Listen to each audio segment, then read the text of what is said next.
Buenas noches, esto es Alas de Esperanza y hoy tenemos un tema realmente importante. Hemos planteado un logo que habla un poco sobre la vida no espera y actúa. Esto es lo importante, el poder actuar, el poder salvar una vida. Estamos hablando de RCP, estamos hablando de la alternativa del uso de un desfibrilador. ¿Cuánto nos queda realmente, no solo para conocer y difundir estas cuestiones, sino para poder capacitarnos y poder actuar, como dice, porque la vida no espera, no te avisa, no se genera la alternativa de poder programar algo, aparece y ese es el momento de actuar. Todo lo que implica RCP, todas las maniobras necesarias para lograr en un segundo, que es ese segundo, el que divide entre la muerte posible y la vida que se vuelve a generar. Bueno, todo esto lo vamos a tener en nuestro programa a través de aportes de personas que realmente están muy capacitadas como para darnos una idea importante de todo lo que hace a esta alternativa de vida que es tan esperanzadora. Nos acompaña Turu Carretero. Gracias, Turu, por tu aporte en todo lo que es tecnología digital y en el uso de estas tintas HP que tienen un sentido ecológico muy importante. Bueno, ahora sí, entonces comenzamos en la posibilidad de tener a alguien que realmente ha hecho méritos para estar sentado acá al lado mío, un amigo de hace muchos años que está trabajando y con mucha vocación y conciencia en todos estos temas ligados a el aporte que se puede hacer desde la RCP, primeros auxilios, para de alguna manera rescatar esa vida que se está yendo. Me estoy refiriendo a Nicolás de Pablo, que es instructor y un vocacional de la vida, diría yo. ¿Cómo andás, Nico? Bien, muy bien. Un gusto tenerte una vez más. Has estado mucho tiempo, muchas veces en el canal, en Alas de Esperanza, en Vientos de Cambio, y siempre mostrando y haciéndonos sentir tu vocación, ¿no? Sí, bueno, te agradezco la invitación y sí, es un honor poder participar. Sí, hemos participado, la verdad que hemos hecho un trabajo muy lindo con los chicos que participaban en ese programa y verdaderamente mostramos en su momento algunas cosas muy, muy lindas y muy interesantes. Creo que en ese momento dimos una idea de que cualquiera nos podía dar una mano, cualquiera nos podía ayudar. Recuerdo a Alejandro tirarse de su silla de ruedas para hacer RCP. La verdad que dejó una imagen muy linda, muy, muy interesante y muy interesante para la sociedad. Que la sociedad se diera cuenta en ese momento que cualquiera lo podía hacer, que cualquiera nos puede ayudar. Es cierto, lindo mensaje. Nico, ¿qué hacemos ante una situación de encontrarnos con una persona de golpe inconsciente? ¿Cuáles serían los pasos? En verdad la Organización Mundial de la Salud fue achicando los protocolos como para que los instructores lleguemos al común de la gente. Intentamos no hablar en un término médico, sino en un término como se dice comúnmente, doña Rosa, don Raúl lo pueda percibir. Lo primero que debemos detectar que esa persona esté en una situación de que no responde, que nosotros nos acercamos y no responde a mi acercamiento, no responde a mi habla, no responde a mi generación de hacerle doler alguna parte del cuerpo, y eso lo tenemos que sumar a que no respira. Entonces la Organización Mundial de la Salud nos dice, bueno, alguien que no responde y no respira es alguien que supuestamente está en un paro cardíaco que necesita de nuestra ayuda. Nuestra ayuda, ¿cuál sería? La inmediata es iniciar el protocolo de lo que sería una maniobra de RCP. ¿Cómo se inicia ese protocolo? Si estoy solo, lo primero que debo hacer es llamar a un servicio de emergencias. Tenemos que recordar, tener en claro muy importante que todo el mundo sepa cuáles son los números de los servicios de emergencia. Principalmente el 107, que es el servicio de emergencia de hospital, de salud. Puede ser el 911, que es el servicio de emergencia que brinda policía, pero que también nos va a suministrar el servicio de que llegue una ambulancia al lugar. Yo hago ese llamado. Ese llamado es la clave a veces fundamental de que todo lo que sigue posterior y que termine con éxito valga la pena, ¿no? esté bien. Claro. Que ese llamado sea el correcto. Y cuando digo que sea el correcto, ¿a qué voy? A que yo lo primero que debo decir cuando llamo a un servicio de emergencia, no importa cuál, es mi dirección. Es desde dónde estoy llamando. Porque si yo, posterior a eso que yo dije, sufro algo, el servicio de emergencia a donde yo llamé ya tiene identificado desde dónde están llamando. Claro. Entonces yo puedo decir, tal calle, entre tal calle y tal calle, te estoy llamando. Si yo llamé al 107, me van a mandar una ambulancia. Si llamé al 100 de bomberos, me van a mandar una autobomba, pero me van a mandar un servicio al lugar. Diferente es si yo comienzo con, tengo una persona acá y me pasó algo, y resulta que el servicio de emergencia no sabe ni siquiera el lugar a donde ir. Entonces, es fundamental eso. ¿Estoy solo y es un adulto? ¿Estoy solo y es un adulto? Lo primero que tengo que hacer es llamar al servicio de emergencias y después, colocado en el piso la persona, comienzo con las maniobras de RCP.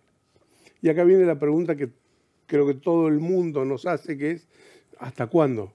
Sí, en realidad yo te iba a preguntar, ¿qué pasa si no es un adulto? Porque vos me decías, si es un adulto... Lo que pasa es que la Organización Mundial de la Salud lo divide en dos, en adultos y en pediátricos. Ajá.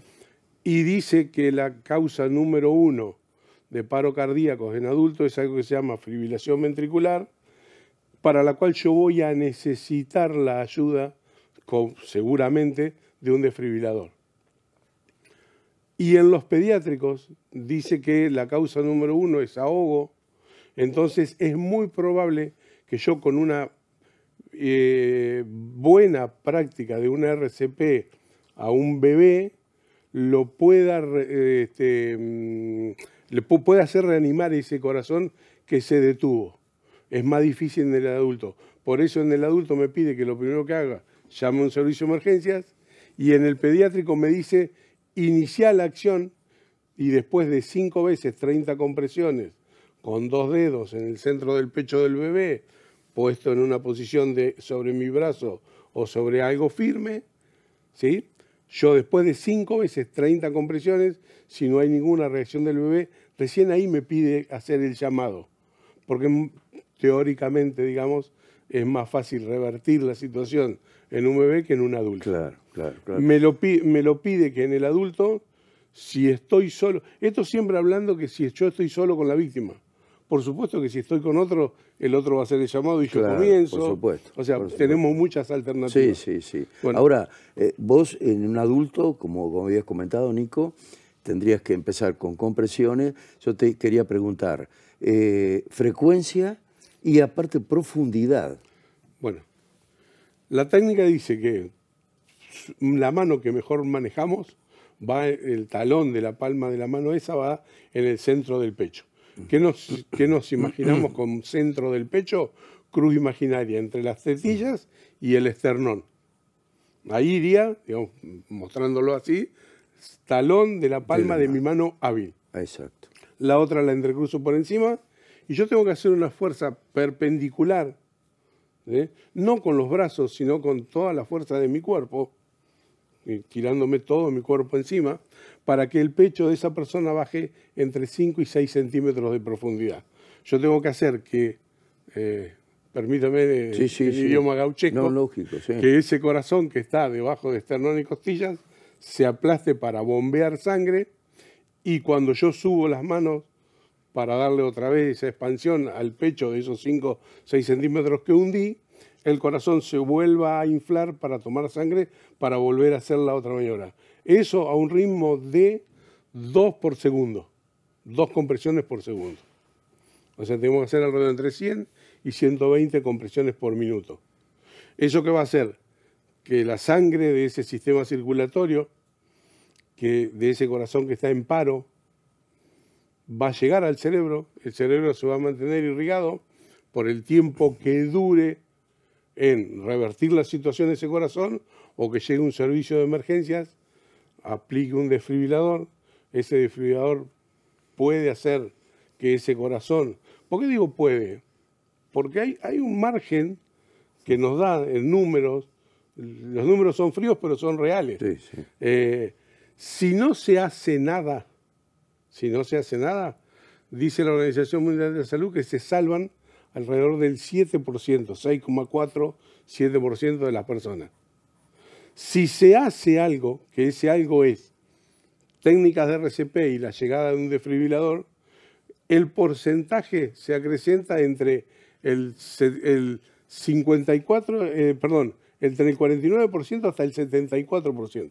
Estamos con una cobertura la importante. diferencia es grandísima. Claro, claro. Hay que hacer algo. Digamos que no es para despreciar el 25, 30% que no generaría lo que estamos buscando, pero en desmedro tenemos el 70% de... Tenemos una diferencia muy contra grande. Un 7, ¿no? Contra un 7%. Claro. O sea que cada 100 personas que sufren un paro cardíaco fuera del ámbito del hospital se salvan 7.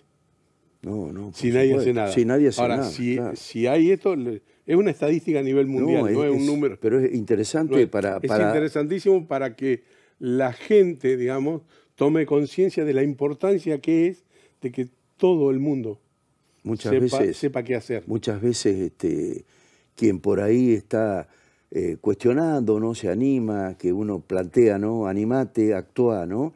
Y de golpe dice, yo ya decidí, no voy a actuar.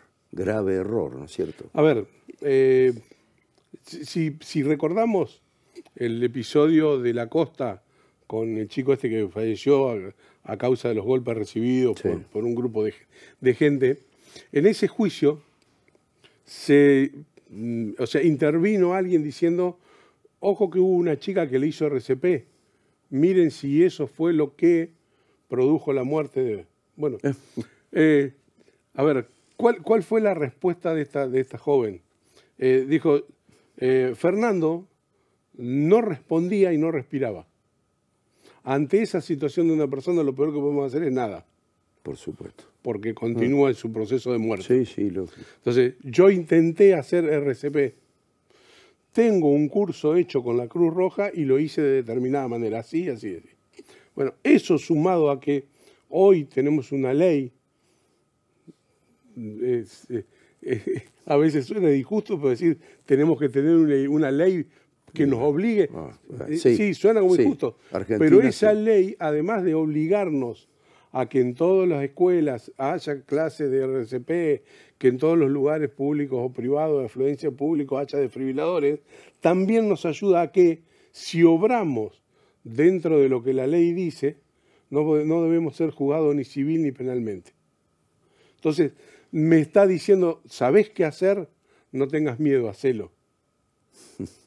O sea, es mi interpretación ¿Qué te parece? No, de la ley. Es real. Nico, ¿y cuáles serían los errores así más comunes que se pueden generar en este tema del RCP? El error más grande es no hacer nada, me parece a mí. Ajá. El error más grande. El error más grande también es no publicitarlo, no salir a todos lados a enseñar, que todo el mundo sepa las técnicas de RCP, que no sea necesario una ley, que sea... Yo lo digo en las charlas, en los cursos, lo digo como uno de los mayores actos de amor que yo puedo tener es aprender RCP, porque no es para mí. No, es para mi vecino, yo no me voy a poder hacer RCP solo. Lógico. Entonces, aquel que aprende las técnicas de RCP es porque quiere ayudar al prójimo, porque quiere que si pasa algo en su familia, en su trabajo, en la calle, poder ayudar. Después, quitar los miedos, ese miedo de yo por las dudas no lo toco, ese es uno de los miedos más más ingratos que hay de alguien que está sufriendo algo. Sí, Quedarme mirándolo y no hacer nada. Me parece una de las peores cosas que podemos hacer. Entonces, aprender la técnica, saber que soy capaz de hacerlo. Y que debo.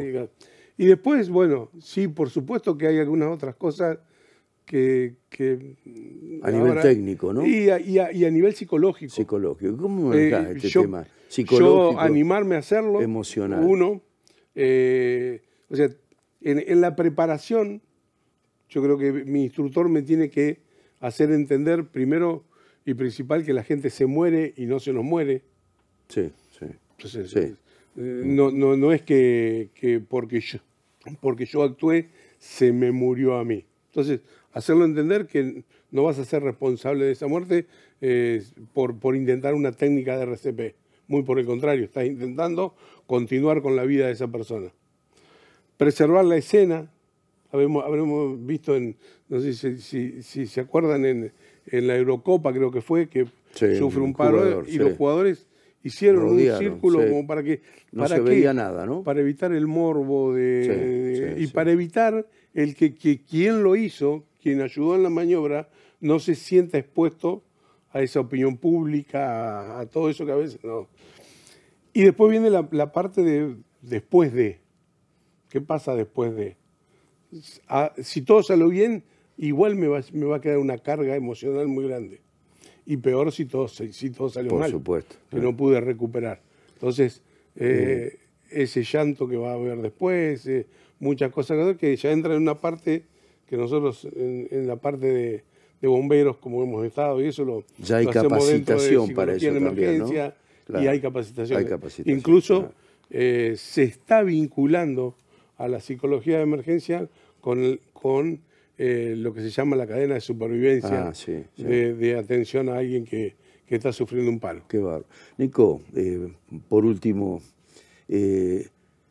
¿ha cambiado la imagen que vos tenés sobre la vida en general, después de haber rescatado tantas vidas? Sí, a ver, en mi caso, yo fui bombero y me tocó trabajar en calle. A los 17 años entré a no era un cuartel, porque todavía no era un cuartel de bomberos, era un proyecto. Un montón de gente. Yo siempre digo, esos locos lindos que intentan hacer algo. Que son tan importantes. Y en esa etapa de bombero a uno le toca y pasa por la cabeza un montón de cosas, de prepararse. Y por supuesto que hoy se ve la vida desde otro lado.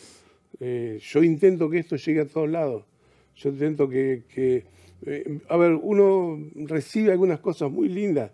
Yo he ido a dar charlas a un colegio donde después de un año de trabajo con el colegio, con los chicos compraron un desfibrilador para el colegio. O sea, entendieron la importancia de todo. Y no solamente que lo compraron, sino que al otro año, Nicolás, tenés que venir porque tenemos que seguir con todos los chicos nuevos, tenemos que refrescar a todos. Entonces me parece que desde ahí tenemos que trabajar. Desde la educación, desde la primaria, secundaria. Cuando a veces decimos, los chicos son chicos y... No, el chico se interesa muchísimo y le interesa mucho la vida. Si bien nosotros somos los más grandes, son los que decimos, bueno, la muerte está más cerca que también es algo de eso. Nosotros hablamos mucho en las capacitaciones de muerte, cosa que la gente evita a veces. Claro, por supuesto. Y verdaderamente nosotros tenemos que hablar de muerte porque es el desenlace de algo que puede llegar a pasar. Por supuesto. Si nadie hace nada o si Dios quiere que esa persona... Es el trayecto que recorre, vida-muerte, ¿no? Nico, muchas gracias. Bueno, creo que hemos podido conocer un poquito más y en profundidad algunos datos relacionados con el tema del RCP y también algo que a mí siempre me interesa, que es esta situación a nivel emocional, psicológico, que indudablemente genera una reacción, una actitud distinta en aquel que está brindándose como para poder rescatar una vida.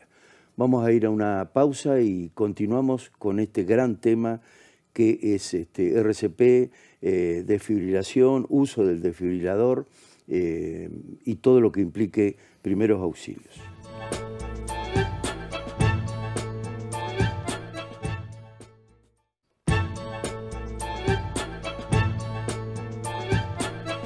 Bueno, continuamos en este segundo bloque en Alas de Esperanza y lógicamente con este tema tan importante que es RCP, fibrilación ventricular y uso del desfibrilador, el DEA, que tan importante es y que realmente de a poco la gente va tomando conciencia, las instituciones van tomando conciencia y yo diría que tardíamente, porque esto realmente hubiéramos deseado que ya fueran 2 o 3 veces la cantidad de personas o instituciones, o mejor dicho, instituciones en general, que puedan tener un desfibrilador para ofrecer, y como decía Nico hoy, ¿no es cierto?, uno realmente no ofrece para uno, sino para quien realmente en un momento determinado necesita de esta posibilidad tecnológica para poder salvar una vida. Y lógicamente la capacitación tan importante.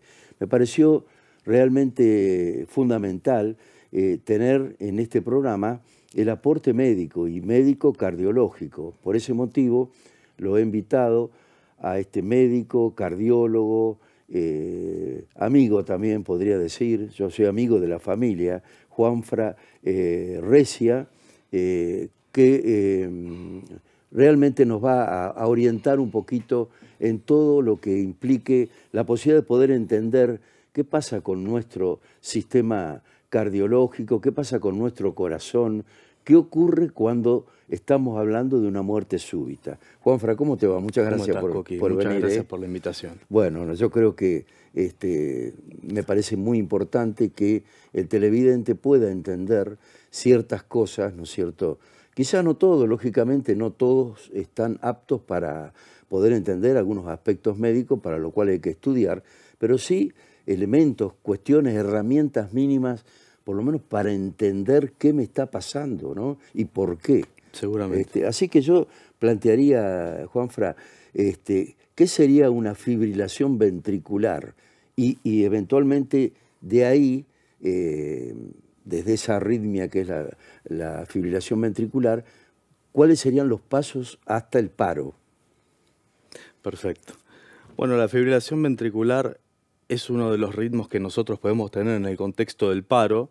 Hay algunos ritmos que son desfibrilables, o sea que se va a beneficiar al paciente de que nosotros realicemos una descarga eléctrica para resetear la actividad eléctrica normal y tener una contracción del corazón que genere flujo, que sea efectiva. Y bueno, dentro de los ritmos desfibrilables, o sea que se podrían beneficiar del choque eléctrico, está la fibrilación ventricular, que para que la gente lo pueda entender, podríamos considerarlo como un tipo de contracción que no es efectiva, es como si tuviéramos una bolsa de gusano, el músculo cardíaco se contrae, pero esto hemodinámicamente no nos sirve, porque esa contracción no genera que el flujo sanguíneo sea eficiente, sea adecuado y que circule la sangre y lleguen los nutrientes a los distintos tejidos, a las distintas células. Es decir, que la sangre oxigenada que debe salir del corazón no tiene fuerza desde el corazón como para hacerla salir, ¿no? Exactamente. Sí. ¿Y en qué caso estamos ahí? Lógicamente sabemos que que el cuerpo, cerebro, corazón mismo, órganos en general necesitan esa sangre para vivir, el oxígeno, ¿no? Por supuesto. Ya cuando estamos en el contexto de una fibrilación ventricular, el paciente está en paro. Y a partir de ese momento el tiempo cuenta. Mientras más tardemos en restablecer la circulación espontánea, más daño tiene ese corazón y más daño neurológico vamos a tener. Hay una estadística de que mientras más tiempo pasa, supuestamente a partir de los 4 o 5 minutos de paro, ya el daño neurológico comienza a ser irreversible. Por eso, mientras más rápido, mejor, y mientras cualquiera que esté ahí comience, mejor. Yo siempre por ahí a veces con mis pacientes soy muy crudo. Pero una de las cosas que trato de decirles cuando presenciamos un paro, que lo más probable es que lo presencien ellos y no yo, o alguien de salud, Claro. es que primero se tranquilicen, porque el paciente ya está muerto, peor no va a estar. Cualquier cosa que nosotros hagamos va a ser en su beneficio y probablemente le salvemos la vida. Y lo mejor que podemos hacer es comenzar con la reanimación cardiopulmonar. Si estamos solos, obviamente llamamos antes al servicio de emergencia para que nos asista, y si estamos con otra persona, lo mandamos a que llame al servicio de emergencia y a que nos traiga un desfibrilador. Eso sería lo primero que tenemos que hacer. Fundamental. Juanfra, Coqui va caminando por la calle y se encuentra con una situación de una persona en paro. ¿Qué está viendo Coqui en esa persona? ¿Qué está viendo en ese paro que se ha originado? Bien, en un primer momento vos te encontrás con una persona que aparentemente perdió la conciencia, vos te acercás, por supuesto que no haya un incendio alrededor o que no haya 1000 autos pasando, lo que decía Nicolás de cuidar la escena, te asegurás de que realmente esté inconsciente, le das pequeños golpes, le gritás, los amarrás. No Una responde. vez que está inconsciente, chequeás si el paciente está respirando. No respira. En el personal médico uno puede intentar chequear el pulso, y si en 5 a 10 segundos no encontramos pulso, comenzamos con las maniobras. En el personal no médico a veces se prefiere no chequear el pulso porque se está perdiendo tiempo, y si uno no lo sabe hacer, Claro. quizás no lo encuentre, Claro. y ya comenzar con la reanimación. Ajá. ¿Sí? Vos vas por la calle, ves a una persona y chequeás si está consciente o inconsciente. Si está inconsciente, chequeás si respirás. No respira, ya comenzás con las maniobras previo, 107. Así el servicio de emergencia sabe qué pasó y con quién estás y dónde estás. Perfecto. Juanfra, por ahí interesante que el televidente pueda entender las diferencias que existen, por ejemplo, entre una muerte súbita, un infarto y un paro cardíaco. Bien, paro cardíaco es todo este contexto hemodinámico en el que el paciente no tiene una circulación efectiva, sea porque no hay actividad eléctrica, sea porque hay una actividad eléctrica que no genera contracción, sea porque hay una actividad eléctrica que genera contracción pero no es eficiente. Esos serían los 3 escenarios, ¿no? Dentro de los no desfibrilables, que el pronóstico es peor, Sí. es que tengamos una actividad eléctrica sin pulso, o sea, hay actividad eléctrica pero no genera hemodinámicamente nada, o la asistolia, que es que no hay actividad eléctrica. Bien, eso no se choca. Los que a nosotros nos importan, que son los más frecuentes y los que mejor les puede ir, que son la fibrilación ventricular, que es el ritmo que primeramente comentamos, que es esta actividad eléctrica con actividad mecánica anárquica, que no sirve, hemodinámicamente ineficiente, y por otro lado, otro tipo de arritmia que se llama taquicardia ventricular sin pulso. Pero bueno, nosotros acá nos centramos en la fibrilación ventricular. ¿Cuáles serían las diferencias? Digamos, la fibrilación ventricular es un tipo de ritmo en el contexto de paro. Bien, el infarto, o dentro del infarto la cardiopatía isquémica, es la causa más frecuente de paro cardiorrespiratorio en el adulto, ¿sí? Y la mayoría de las veces se presenta con fibrilación ventricular. Y muchas veces puede tener algún síntoma previo como dolor de pecho. Y la muerte súbita es el paro de origen cardíaco en un paciente que inmediatamente estaba asintomático y que no tuvo síntomas hasta en la última hora, o en algunos casos hasta en las últimas 24 horas. Es algo de aparición súbita. ¿Sí? O sea que en la muerte súbita, la posibilidad de poder determinar el ángulo, el dolor, prácticamente no existe o no existe nunca. Puede no existir. Puede no existir. Por definición, la muerte súbita es algo que aparece de golpe, sin síntomas previos, en un paciente que puede o no tener factor de riesgo cardiovascular o antecedentes cardiovasculares, y por definición no tiene síntomas. Juanfra, existiría, no, me había quedado con algo que te iba a comentar, porque vos hablás del sistema del eléctrico cardíaco. Sí. Comentá un poquito esto del sistema así globalmente, porque de golpe quien esté mirando, escuchando el programa va a decir, que hay electricidad en el corazón, ¿no? Bueno, como para que la gente lo entienda y tenga una idea, nosotros tenemos un marcapaso fisiológico, tenemos células que espontáneamente generan electricidad y las conducen a través de unos pequeños cablecitos que tenemos. Este marcapaso se llama nodo sinusal, que lo tenemos en la aurícula derecha, y espontáneamente genera un impulso y lo transmite por todo el sistema de conducción, en condiciones normales entre 60 y 100 latidos por minuto.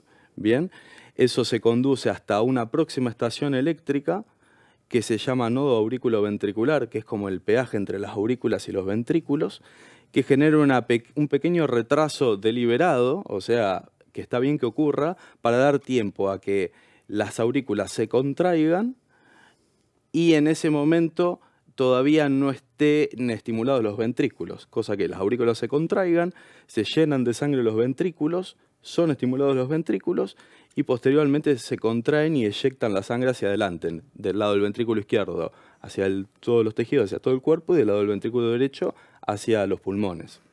Juanfra, el tema este de la posibilidad de muerte súbita, de llegar a esta situación, ¿tiene alguna condición genética hereditaria?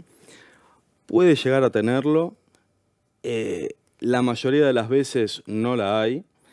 En adultos la principal causa de muerte es la enfermedad coronaria, que aumenta muy significativamente a partir de los 35 años. Y eso es lo primero que nosotros tenemos que tener en mente en el adulto. Por debajo de los 35 años las causas de muerte súbita son más diversas. Si bien puede haber de origen coronario, es mucho más raro, es por alteraciones anatómicas en las coronarias. ¿Se pueden detectar esas alteraciones antes de los 35 años? Se pueden detectar, por supuesto, tenemos que sospecharlas antes. ¿Y cómo la sospecharía, Frank? La puedo llegar a sospechar en un paciente joven, Sí, aparentemente sin factores de riesgo cardiovascular, que me viene por síntomas que podrían atribuirse a enfermedad coronaria, como dolor de pecho, opresivo, que aparece en el ejercicio y desaparece con el reposo. tipo una angina de pecho. Claro, una angina típica, que es aquel dolor prolongado mayor a 15-20 minutos que aparece en ejercicio, se va en un reposo. chico joven, ¿no? Sí. Una persona joven. O quizás un dolor o un cansancio exagerado para lo que es el tipo de actividad física, porque todos nos cansamos cuando hacemos actividad física, pero esto sería como algo desmedido. O estudios que nos sugieran isquemia, como una ergometría o un ecoestrés, que nos sugieren que ese corazón no se esté irrigando bien en un chico aparentemente sano. Y bueno, hay distintas técnicas de imágenes. Y lo que se suele hacer como primer abordaje es el ecocardiograma, por supuesto, para ver si hay alguna alteración estructural o funcional, pero ahondando en las coronarias se puede hacer una tomografía con contraste para evaluar las coronarias y hacerse una reconstrucción en 3D, y se puede ver perfectamente la anatomía, y si el paciente tiene alguna variante anatómica, sea un trayecto anormal o un origen anómalo, esto se puede tratar muchas veces de manera quirúrgica y se le puede salvar la vida, porque esos pacientes, si no se tratan, tienen mucho más riesgo de tener una muerte súbita que la población normal. ¿Ecoestrés asociadas a ergometría? Claro, la ergometría es un test de esfuerzo en el que nosotros lo sometemos a un estrés físico al paciente para aumentar el consumo de oxígeno del corazón. Hay distintas modalidades, puede ser en cinta, puede ser en bicicleta, puede ser en camilla supina, que es una especie de camilla con pedales, y nosotros evaluamos el comportamiento de la presión arterial, del electrocardiograma, si aparece o no alguna arritmia y si el paciente tiene o no síntomas. El ecoestrés tiene toda esta información, pero además nosotros tenemos una evaluación por imágenes en reposo previo a someter al paciente al esfuerzo y en el posesfuerzo inmediato, que lo que nosotros más tenemos en cuenta es cómo se contrae el corazón. Y si alguna parte del corazón después del esfuerzo no se contrae o se contrae peor que antes, nosotros inferimos que no le llega bien sangre a ese territorio y que probablemente el paciente tenga isquemia. Digo, en competencias así de exigencia o directamente en actividades deportivas, siempre es conveniente por ahí hacer, más allá de que haya o no síntomas, porque por ahí no los hay, ¿no es cierto? Por supuesto.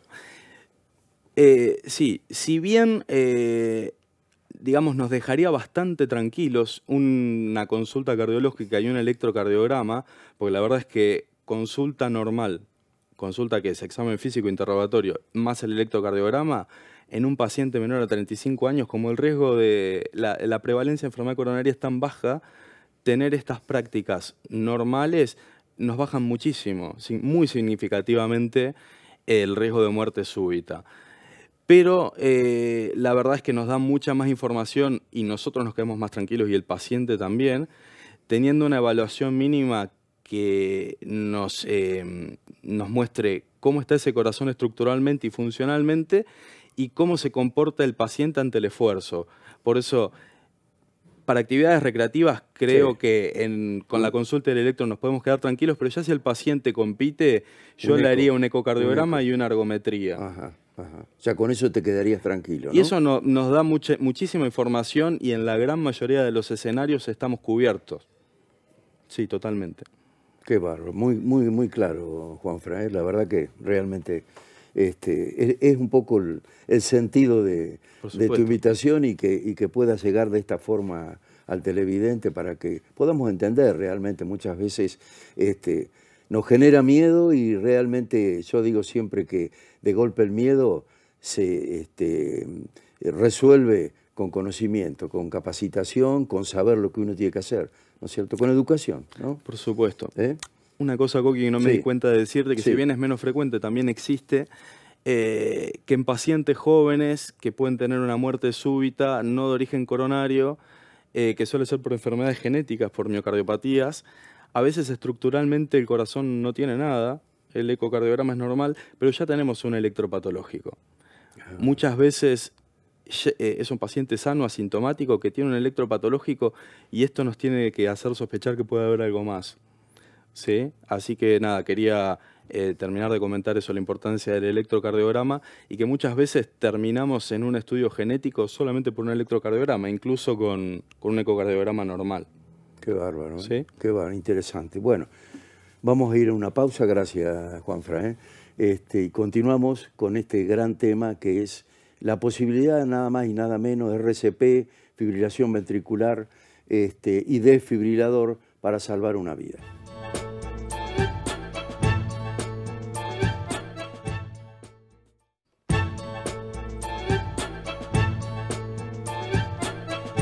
Vamos a entrar en el tercer bloque. En él vamos a poder observar un BTR que fue grabado en el Instituto Superior de Formación Docente y Técnica número 40 con una enfermera profesional, Analía Romero, y alumnas de tercer año de enfermería que nos van a demostrar todas estas maniobras de reanimación RCP y algunas características ligadas a lo que es el uso del DEA, del desfibrilador. Dentro de todas las muertes que hay a nivel mundial, el 30% de las muertes totales en todo el mundo se deben a paro cardiorrespiratorio, ¿sí? Por eso, en esta oportunidad, en el Instituto 40, con los estudiantes de enfermería de tercer año y de primer año que están acá presentes, vamos a hacer un trabajo, una demostración didáctica de cómo es la utilización del desfibrilador externo automático y cómo se realizan las maniobras de RCP. Primero, decir en qué situaciones se realiza el RCP. El RCP se realiza cuando una persona no responde, no respira y no tiene pulso. En esos casos se comienzan con las maniobras de RCP y también se utiliza el desfibrilador externo automático. Voy a contar un poco, muy brevemente, de qué se trata. El desfibrilador externo es un aparato que complementa el RCP. No es un reemplazo del RCP, sino que lo complementa para prolongar o mejorar la posibilidad de vida de los pacientes. Lo que hace es descargar una energía eléctrica dosificada y controlada en el tórax del paciente para revertirlo de una arritmia específica que se llama fibrilación ventricular. Entonces, lo importante es cumplir con la cadena de supervivencia. Primero, manejo seguro de la escena, ver en qué situación se encuentra el paciente. Si está en un lugar que no es seguro, agua, combustible, etcétera, lo retiramos del lugar. Segundo punto, observar si el paciente tiene pulso, respira o responde. En caso contrario, se realizan las maniobras de RCP y se solicita el desfibrilador. En este caso, nuestra institución ahora es un lugar cardioseguro porque gracias a la adquisición de un desfibrilador podemos mejorar la supervivencia de las personas. Luego, activar el sistema de emergencia diciendo puntualmente cuál es el lugar donde se produce el hecho, cómo está el paciente y que comenzamos con RCP llamando al sistema de emergencia al personal médico, al número local, que en este caso es 107 o el número local del lugar donde se encuentre, para después, posteriormente, su derivación y traslado. Y ahora, bueno, los estudiantes de tercer año de enfermería van a hacer una demostración del hecho de un paciente, un estudiante que vino, entró a la institución, perdió el conocimiento y comenzó e hizo un paro cardíaco.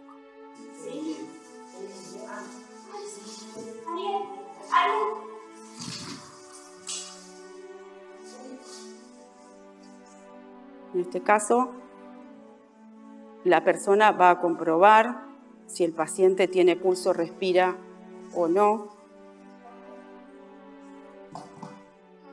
Se toma el pulso en la arteria carótida, colocando los dos dedos, se observa si respira o no respira. Otra persona va a colaborar y va a llamar al sistema de emergencia médico y va a retirar el desfibrilador que se debe encontrar a mano, ¿no? Alcanzar. Y arrancamos con maniobras de RCP. Necesitamos una ambulancia de tiempo. Las compresiones torácicas deben ser 30 compresiones, 2 ventilaciones. En el caso de que uno no se sienta seguro para realizar las respiraciones, puede realizar solo compresiones que deben estar a 100 latidos por minuto, con una profundidad de 5 a 6 centímetros. Y cuando llega el desfibrilador, se debe colocar los parches, como indica el fabricante. En este caso es una sola pieza.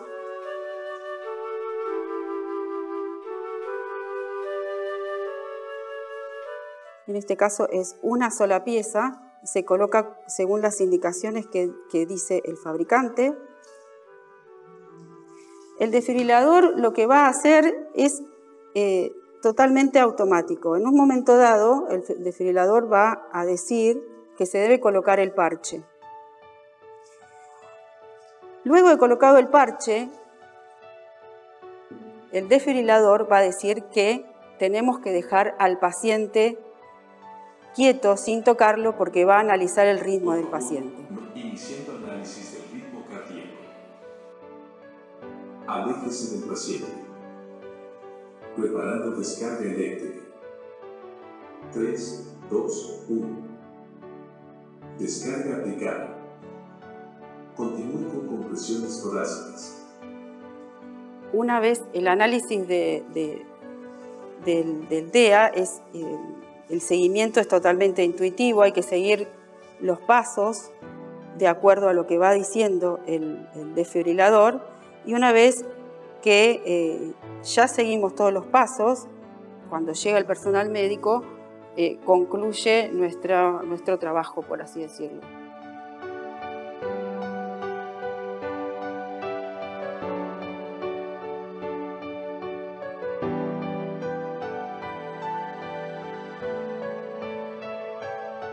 Bueno, muchas gracias por esta oportunidad y esperemos poder llegar a la mayor parte de la población y poder de alguna manera ayudar al conocimiento de esta técnica.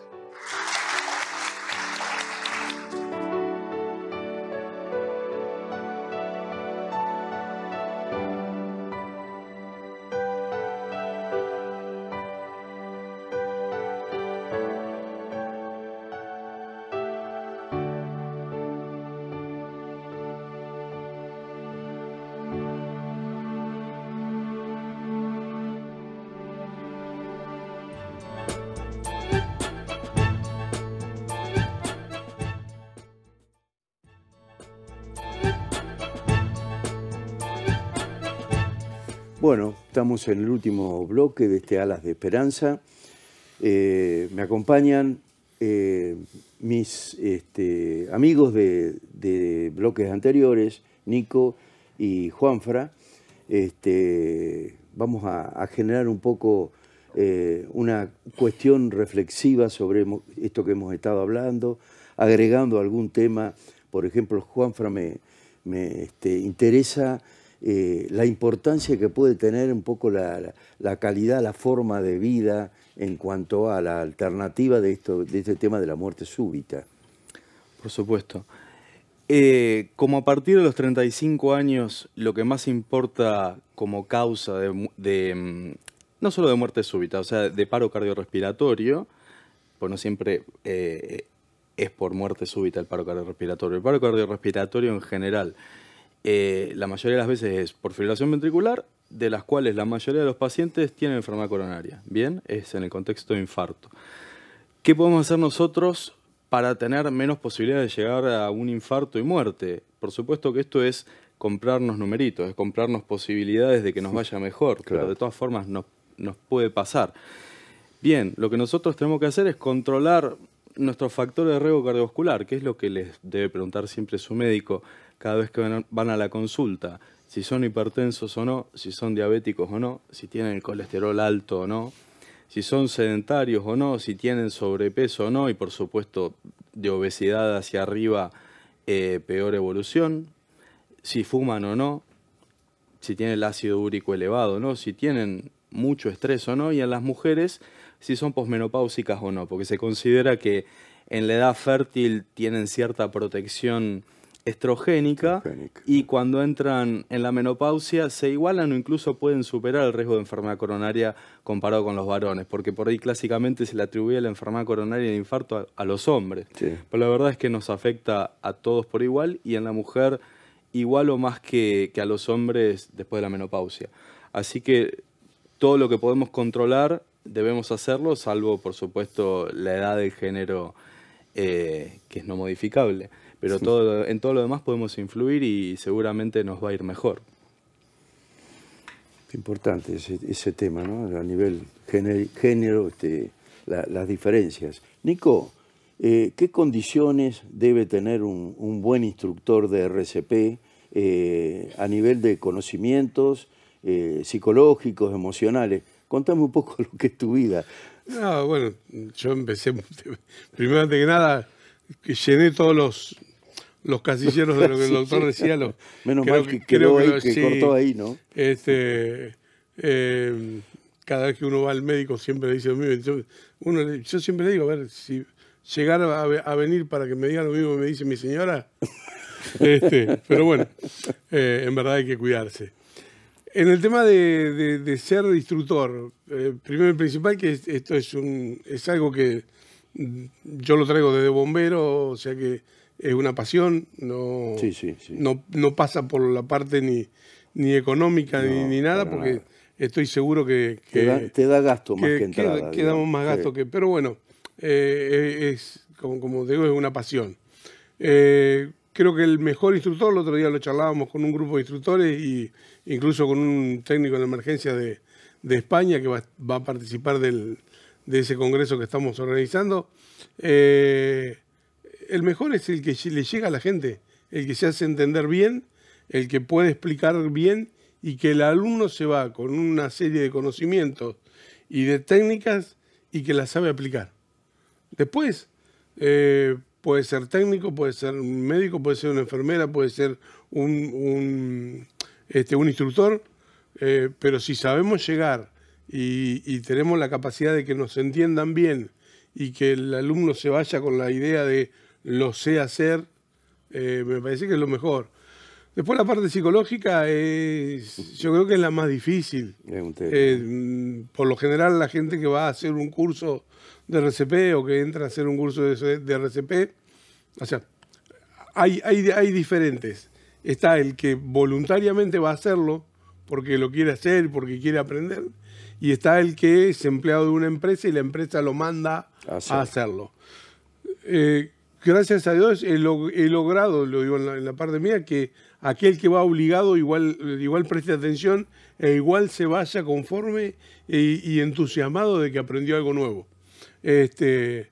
Pero la idea es que el que va con una idea de, y yo no sé si lo voy a saber hacer, si voy a lograr, lo que decía el doctor en el otro bloque, de que se achicó y que no es necesario el pulso. Claro, porque nosotros no sabemos tomar un pulso. Claro. O sea, me incluyo dentro de la sociedad. Sí, sí, Entonces, sí. por ahí me decían, no, pero tengo que tomar el pulso, y si le hago mal, Claro, lógico. Sí. y si Sí. fracturo, y si... Sí, aparte es algo que frecuentemente bueno, no haces entonces, tampoco, ¿no? Creo que por ahí ronda el de sacar el miedo ese y que todo el mundo sepa que se puede hacer. Y después creo que lo más importante va a ser empezar a trabajar dentro de la ley, con las escuelas, con primarios, secundarios, terciarios. Y Desde que, bueno, chicos, ¿no? Desde que chicos. todo el mundo lo sepa hacer y que, bueno, que sea una cultura, digamos, de que esté dentro de ese programa anual donde está matemática, donde está física, química, Sí. Y primer RCP. auxilio de RCP. Sí, me parece genial eso, ¿no? Juanfra, estás frente a una persona que ha tenido una muerte súbita y tenés un desfibrilador que te han traído. En primer lugar, ¿qué tiempo hay en cuanto a posibilidades de recupero, digamos, de la vida de esta persona que sufre una muerte súbita para iniciar las maniobras con el desfibrilador? Bien, el desfibrilador la verdad es que lo tenemos que usar lo antes que lo tengamos. No debemos demorar el uso del desfibrilador por estar comprimiendo. O sea, empezamos a comprimir para ya intentar normalizar la hemodinámica de ese paciente, pero ni bien nos llegue el desfibrilador lo tenemos que usar, tenemos que chequear el ritmo, ¿sí? Y justamente los pacientes que se pueden beneficiar del desfibrilador, que son los que tienen fibrilación ventricular o taquicardia ventricular sin pulso, son los que tenemos que chocar y los que no tenemos que demorar el uso del desfibrilador. ¿Qué margen de tiempo tenemos? A ver, han habido casos en que han estado pacientes siendo reanimados 15, 20 minutos, media hora sin desfibrilador y quedaron sin secuelas.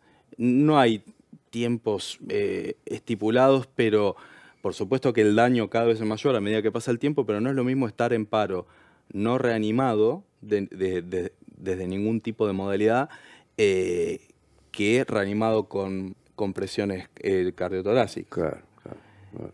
¿Y las secuelas que quedan son la mayoría neurológicas cuando se extiende el tiempo y no genera efecto? Sí, digamos, son por ahí las más tangibles para nosotros, porque si un paciente ya está muy secuelado a nivel cardíaco, lo más probable es que no salga del paro, y por ahí nosotros no lo vamos a presenciar o no lo vamos a evidenciar. Sí, por supuesto, el daño neurológico es lo más importante y lo más tangible, lo que uno más puede evidenciar. Juanfra, y ubicate pensando en que tenés el DEA, el desfibrilador, tenés la persona, así en líneas generales, explicanos un poco cómo sería el mecanismo para que la persona de golpe no crea que hay hasta una precirugía ahí, ¿no? Por supuesto, por supuesto.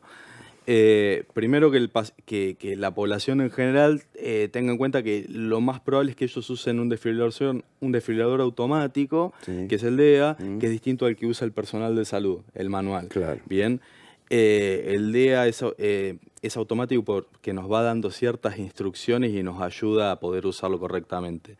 Bien, nosotros nos encontramos con el paciente inconsciente o aparentemente inconsciente, chequeamos la escena, que no sea más peligroso para nosotros, confirmamos que esté inconsciente o no, si respira o no, ya si no respira, buscamos a alguien que nos ayude, no tenemos a nadie, bien, llamamos al servicio de emergencias y comenzamos a comprimir.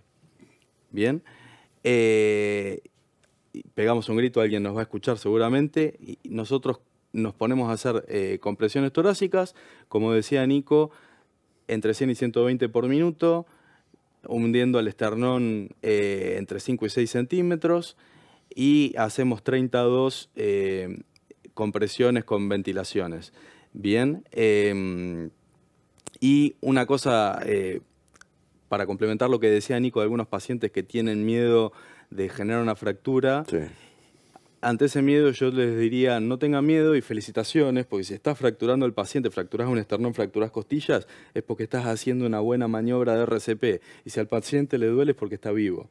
A nadie le importa. Qué bueno, qué bueno. ¿Sí? Sí, sí, sí. Así que bueno, la secuencia sería esa, comprimimos hasta que nos traen el desfibrilador, generalmente son 2 parches, uno que se coloca en el hemitórax derecho, a esta altura del pectoral derecho, y otro que se coloca en lo que sería la punta del corazón, acá en el hemitórax izquierdo, en esta parte baja, cosa de seguir el vector eléctrico del corazón. Se enciende, nos va a ir dando instrucciones para que lo coloquemos, y va a chequear ritmo, y si es desfibrilable nos va a pedir que nos alejemos, para cuando va a hacer la descarga, le damos OK, va a dar la descarga.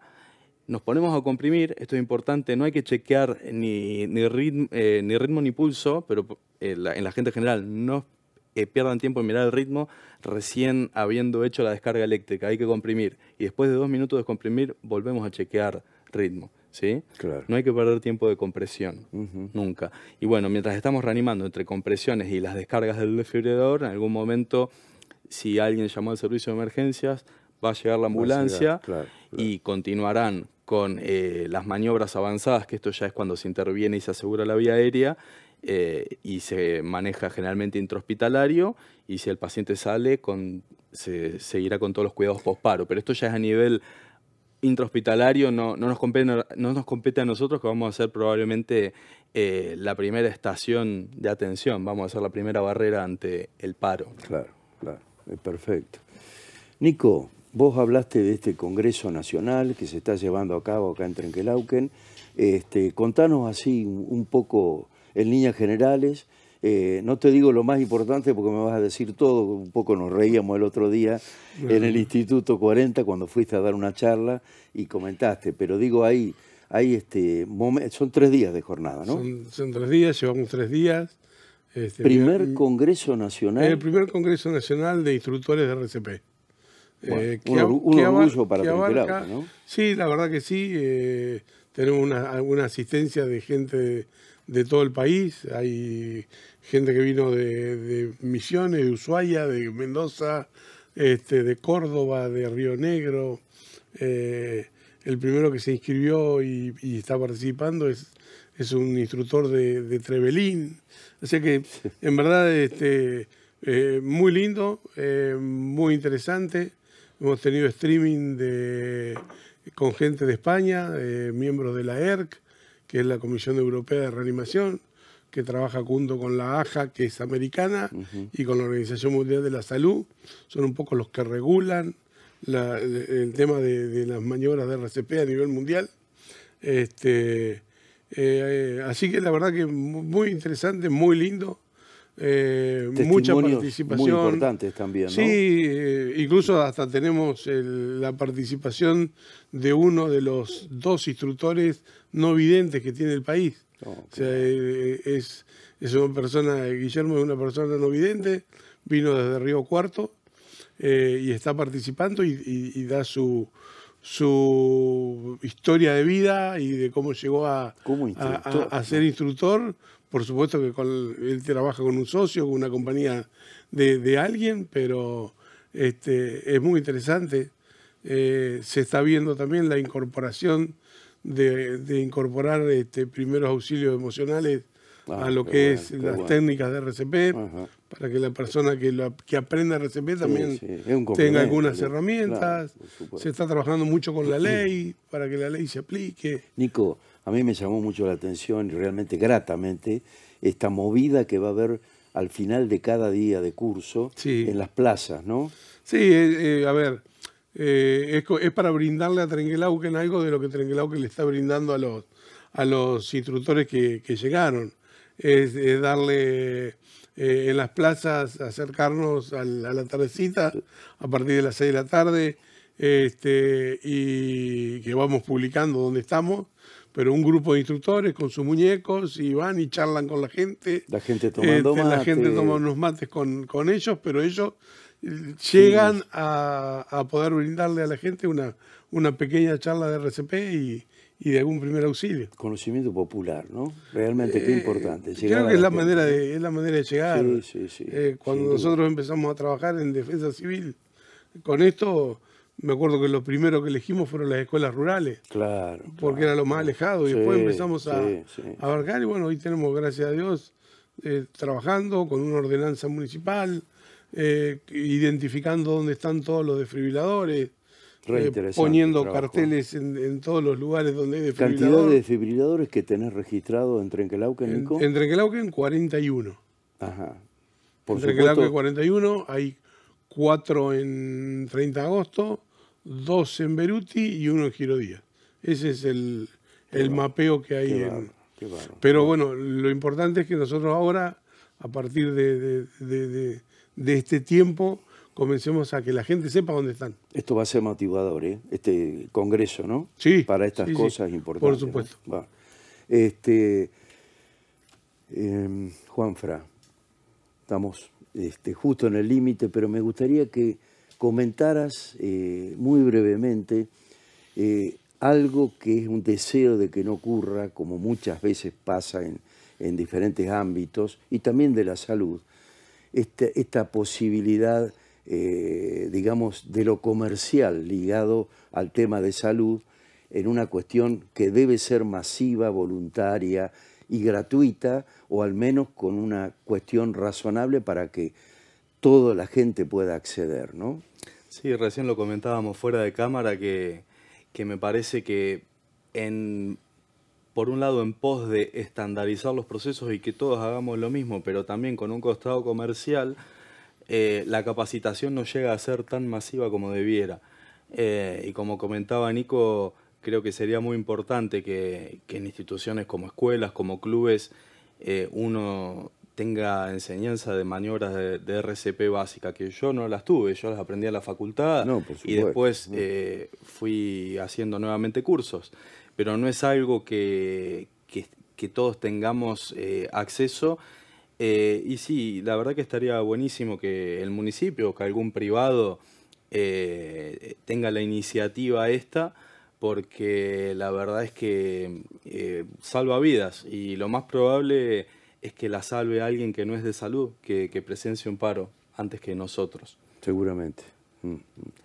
Así que bueno, ese sería mi deseo, que en algún momento Trenquelauquen llegue a ser un área cardioprotegida, que la mayoría de nosotros sepamos hacer RCP y que en lugares de alta concurrencia, lugares masivos, todos estén cubiertos y tengan un DEA. Gracias, Frank. Gracias, Nico. Bueno, la muerte súbita, como decíamos, no espera, no avisa, no perdona. Pero, ¿qué tenemos? A través de nuestros conocimientos tenemos nuestras manos, tenemos nuestra decisión, nuestro coraje.